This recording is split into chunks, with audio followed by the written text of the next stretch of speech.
Hi, welcome to our channel Programming of Mind, where we accelerate your knowledge with concise, from high-value book summaries. Let's begin. Living the Divine, integrating spiritual wisdom into daily life. As Ravi's inner journey deepened, he began to realize that spirituality was not something that existed only in moments of quiet meditation or in the stillness of the ashram. It was something that needed to be lived, breathed, and embodied in every aspect of his life.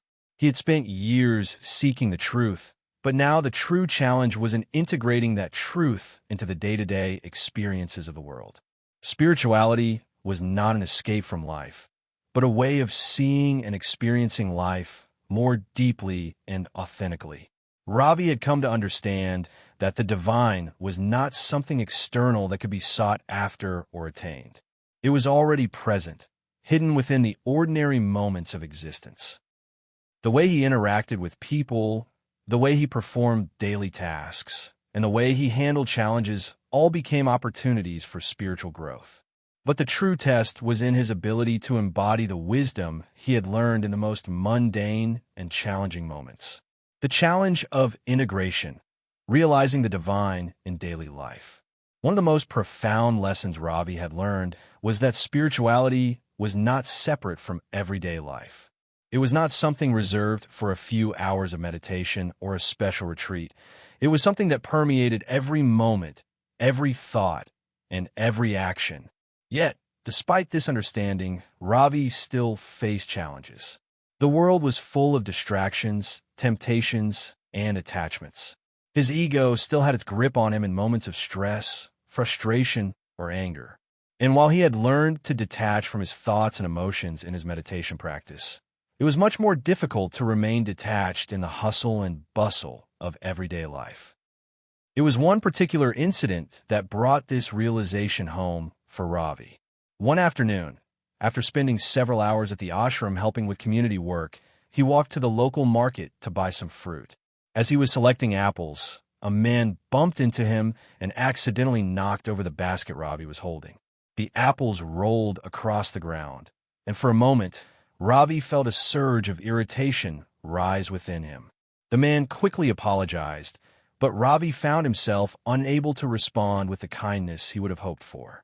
Instead of simply letting go of the situation, he allowed his irritation to linger. He was acutely aware of this feeling, yet the emotional reaction seemed to have a life of its own, taking over his thoughts and actions. As Ravi walked back to the ashram, the weight of the incident settled on him. How could he have reacted differently? Was this truly the level of awareness he had attained? The incident had brought to light the gap between his inner understanding and his ability to live that understanding in the world. That night, as he sat in meditation, Ravi reflected on the situation. He realized that the key was in not identifying with his emotional reactions. He understood that the irritation had been a reaction of his ego, the part of him that felt disrespected, inconvenienced, or slighted. But the true self, the awareness beneath those emotions, was untouched. It was observing the emotions without attachment. Guruji's words echoed in Ravi's mind. Do not fight the waves of emotion. Simply watch them rise and fall. The ocean of your true self remains unchanged. From that day onward, Ravi made a commitment to remain present in all moments, no matter how small or seemingly insignificant. He realized that even in the midst of chaos, there was an opportunity to practice mindfulness, compassion, and non-attachment. Each moment became an opportunity to live his spiritual truth. The practice of selfless service, a way to live the divine. One of the most significant ways Ravi integrated his spiritual understanding into daily life was through selfless service. Guruji had always emphasized that true spiritual growth could not be separated from action. It was not enough to meditate or study philosophy. One had to put those teachings into practice by living in service to others. Ravi began to dedicate more time to helping those around him, whether it was helping the elderly members of the community with their chores, offering support to his fellow seekers, or simply lending a listening ear to someone in need. He found that this selfless service, performed without any expectation of reward or recognition, helped him to stay grounded in his awareness of the divine. One morning, Ravi was asked to help a local farmer, Arvind, who was struggling to carry a heavy load of hay to his home. Ravi did not hesitate to offer his assistance, and together they carried the load to the farmer's house. As they worked side by side, Ravi noticed that Arvind, though weary from his labor, was at peace.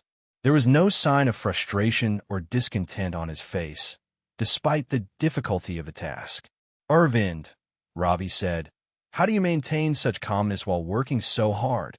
Arvind smiled, his face weathered from years of work under the sun. "Ravi, work is not a burden if it is done with love.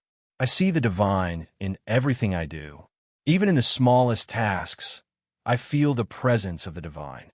Ravi was struck by the simplicity and profundity of Arvind's words. Here was a man, living in a remote village, with little formal education or spiritual training, yet he embodied the essence of the teachings Ravi had learned. Arvind's humility and dedication to his work reflected the deep truth that the divine could be found in the most ordinary aspects of life. From that day on, Ravi made an effort to see the divine in every task, no matter how mundane. Whether he was cleaning the ashram, preparing food, or walking through the village, he reminded himself that every action, no matter how small, was an opportunity to connect with the divine presence. Love and compassion, the heart of spirituality. As Ravi's understanding of spirituality deepened, he came to realize that the core of all spiritual teachings was love and compassion. True spiritual wisdom was not about knowledge or intellectual understanding. It was about the ability to love without condition, to see the divine in everyone and everything, and to respond with kindness and compassion in every situation. It was through his interactions with others, both at the ashram and in the outside world, that Ravi began to truly embody this love. He saw that love was not something that could be limited or confined to a select few. It was a universal force that connected all beings, transcending race, religion, and culture. The more he opened his heart to others, the more he felt the interconnectedness of all life. One afternoon, Ravi was sitting by the river when a young woman approached him, her face filled with worry. She explained that her brother had fallen ill and was in critical condition. Ravi felt a deep sense of compassion for her, but more than that, he felt a deep connection to her pain.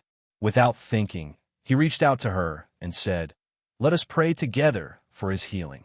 They sat by the riverbank, and Ravi silently offered a prayer, not just for the woman's brother, but for all beings who were suffering.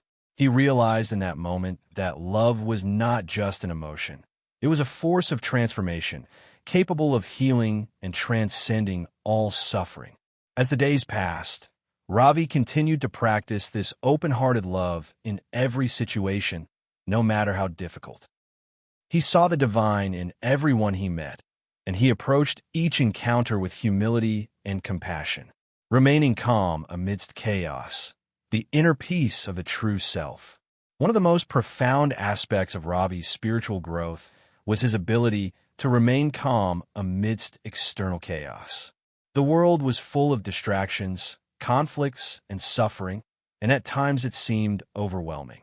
Yet, Ravi began to realize that the true measure of his spiritual growth was not in how much he could escape from the chaos, but in how much peace he could maintain in the midst of it. Guruji had often reminded Ravi that the true test of spirituality was not in the quiet moments of meditation, but in how one responded to the challenges of daily life. When a storm rages outside, Guruji had said, "You must remain the calm center, unaffected by the winds of change."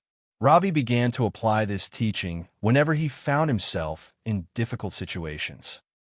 Whether it was during a heated argument, a personal loss, or a stressful day at work, he made a conscious effort to stay grounded in his awareness of the divine. Instead of reacting with anger or frustration, he responded with patience, understanding, and compassion. Through this practice, Ravi began to experience a profound sense of inner peace. He realized that his true nature was not the thoughts, emotions, or external circumstances that came and went. His true nature was the eternal consciousness, the unchanging witness to all experiences. Thank you for listening, and please like the video and subscribe for more great upcoming content that will put you in top 1% people in the world.